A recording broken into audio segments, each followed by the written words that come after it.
All right, guys, tips, tricks, and facts. Back with another one for you today. Today, I'm going to teach you how to take your disk drive out and fix the common issues. Just a reminder, I'm trying to help putting out how I repair in my shop. So I put it together a detailed PowerPoint here. I tried to be as detailed as I could possibly be, down to what tools you'll need, and even made a little pictures for you guys to screenshot that you can use. This is for confident do-it-yourselfers or technicians like myself. But like I said, if you're a confident do-it-yourselfer, you can do this. It's hard. It's not as hard as it looks. It can be intimidating, but you can do it. Today, I'm going to cover the common issues that go wrong with them. So let's go ahead and get into it.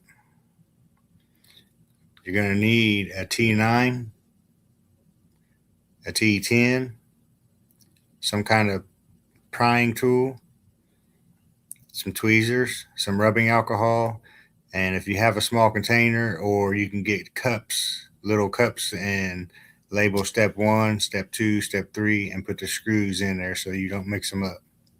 That's the way I do it. So you might have a different way, but it helps keep your screws to where you don't mix them up. You always want to power it off and unplug it. Prevent static discharge. Work on an anti-static mat if you have one. And always protect the laser lens. You don't ever want to touch the laser lens with bare fingers. You always want to handle the components by the edges. Don't rush or use excessive force. If you have to use force, you're doing something wrong. Everything should come apart real easy. Keep your screws organized, like I said. Some screws are different lengths, so mixing them up will cause damage.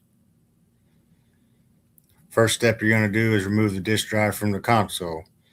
Detach the disk drive module from the rear of the PS5 chassis. Remove the single retaining screw from the rear. If your model has a release tab, flip the release tab down to unlock the drive. There's a picture for you.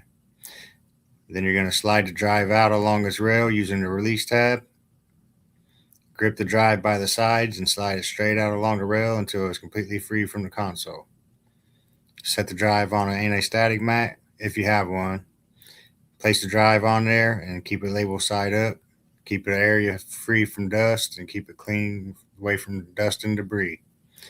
Tools required for that's going to be a T8 security torque screwdriver, a plastic prier, and if you have an anti-static mat. Avoid touching the connectors or exposed circuitry. Handle the drive by the edges only. You're going to remove the outer shell screws as pictured there. Locate and remove the all torque T9 screws securing the drive's outer casing. Remember, organize your screws. Separate the cover. Gently separate the top cover from the base plate. Screw links guide is down there. Then you're going to gently lift the top cover. Handle with care. Avoid damaging the ribbons. Then you're going to detach the ribbon cable and connectors. Locate the flex ribbon cable. Locate the flex ribbon cable connecting the drive to the main PCB. Flip the connector locking tab. Once you see the tab, I got a picture here trying to make you realize it, but once you see it in person, you'll understand what to do there. And then carefully disconnect the cable. Ribbon cables are fragile, so don't bend them or pull them out at an angle. Like I said, you don't need to force nothing. If you're doing it right, everything comes apart without you needing to use force. If you need to, take some screenshots of this. Then you're going to remove the circuit board. Remove the 3 Torx 9 screws securing the control PCB to the disk drive chassis. Then you're going to lift the board straight up and away from the standoffs. Don't twist it or tilt it.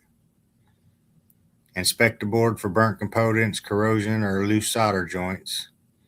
That's the motor driver IC. Common failure point, look for burn marks or discoloration. The connector solder joints, them usually come loose. Common failure point, inspect for cracks, dull joints, or lifted pads. Handle the board by the edges. Avoid touching components or contacts. You're going to access the laser lens and spindle motor. Remove the remaining screws holding the laser sled assembly to the chassis. Slide the laser unit along its rail gently to expose the lens. Don't force it. Identify the spindle motor, which is circled. It spins the disc. Inspect it for debris or unusual resistance. The laser sled moves on a geared rail driven by a small stepper motor. Avoid forcing it as gears constrict. On problem 1, disc not reading, you want to get you a Q-tip and clean the laser lens. Use a cotton swab with a little bit of rubbing alcohol on it. Wipe gently in one direction. Avoid pressure. Yeah, because there's thin wires that go underneath that connect to that laser lens. So do not put a lot of force on it. You want to wipe it gently in one direction. Don't scrub or use circular motions.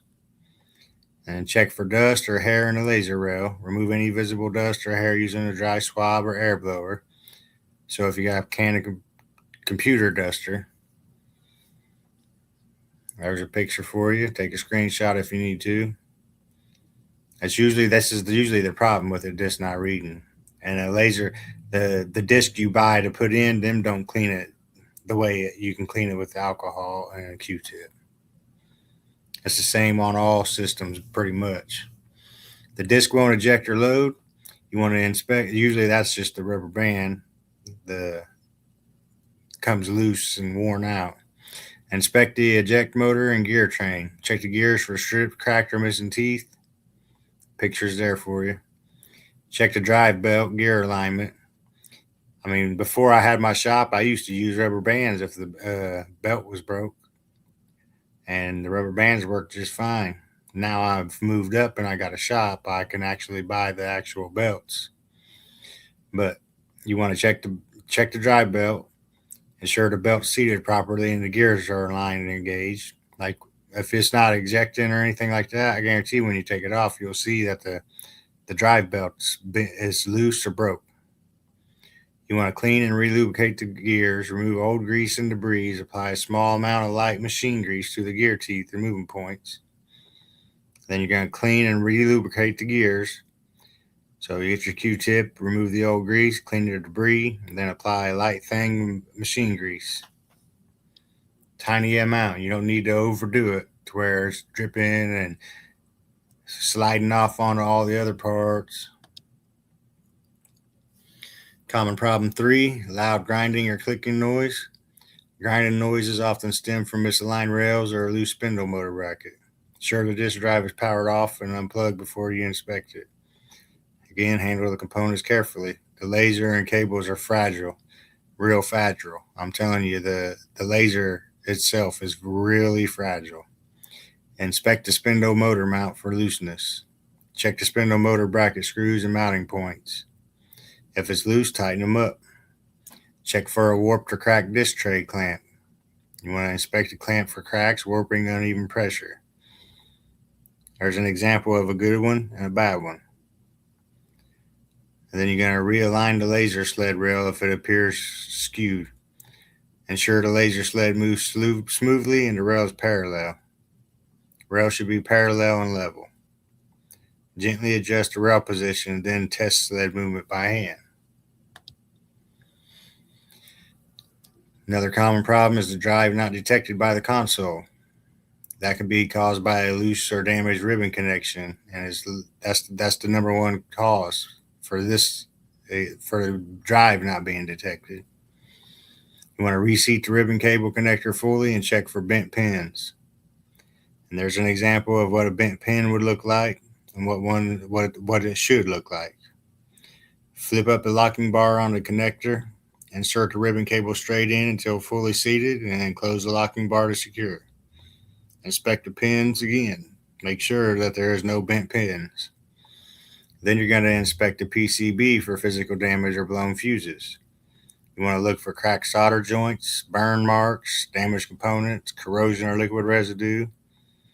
And then you're going to check the fuses. Measure across fuse pads. Readings should be near 0. Then you're going to test the continuity on the connector with the multimeter if available. Set the multimeter to continuity or lowest range. Probe from each pin on one end of the connector to the corresponding pin on the other. Reading should be near zero. No continuity indicates a bad connection or cable. And then reassembly, you reverse the process. Them's the most common problems. Like if something comes into my shop, it's one of them. It's usually the easiest. It just needs cleaned with a Q-tip, or the belt drive is off,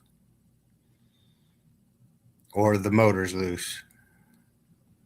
So if them don't fix it, then I think you got a serious problem with your motherboard. But the reassembly is you just reverse the process. You still need to be gentle in putting it back together. Nothing should be forced back together. If you have to force it back together, you're doing something wrong. Remember that.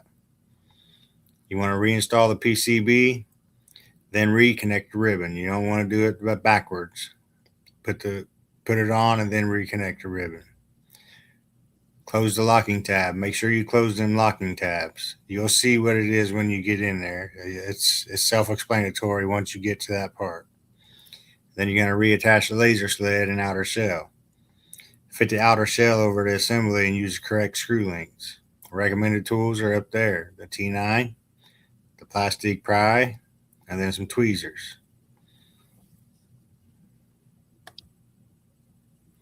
Then you're going to do final testing and reinstallation. You want to slide a drive back into the PlayStation 5 chassis rail until it clicks and locks. Then you're going to power on the console and insert a test disc. Confirm the disc spins, reads, and ejects. And I guarantee it will once you do this. Troubleshooting tip: if the issues persist after reassembly, recheck the ribbon cable seating and then the lens cleanness.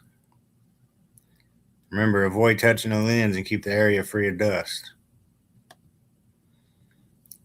Here's a recap and key takeaways. Always power down and use your anti-static precautions if you can. Most disk drive issues trace back to the lens, the ribbon cable, or eject gears. You want to handle the ribbon cables and the laser lens with extreme care. Test thoroughly after reassembly before closing the console. And just be patient with it. And remember, nothing needs forced. So with that being said, guys, hopefully I helped you out by explaining it. I know I get my words twisted up a little bit. I'm getting tired. I've been up all night, but take you some screenshots. Don't let it intimidate you, and you can do it. You guys can always reach out through emails if you have any electronics that you want me to do a video on, or anything. Make a PowerPoint for. I do Blu-ray players. I fix TVs. I mean, any electronics is what I can do. I'm always open to emails. I check my emails regularly. So if you got anything from this video, I'd appreciate it if you'd share this with somebody, subscribe, leave a comment, and give me a like. That being said, that's all I got for you guys. I'll be making more videos there in the next day or next couple days. So make sure you hit that notification bell. That being said, see ya.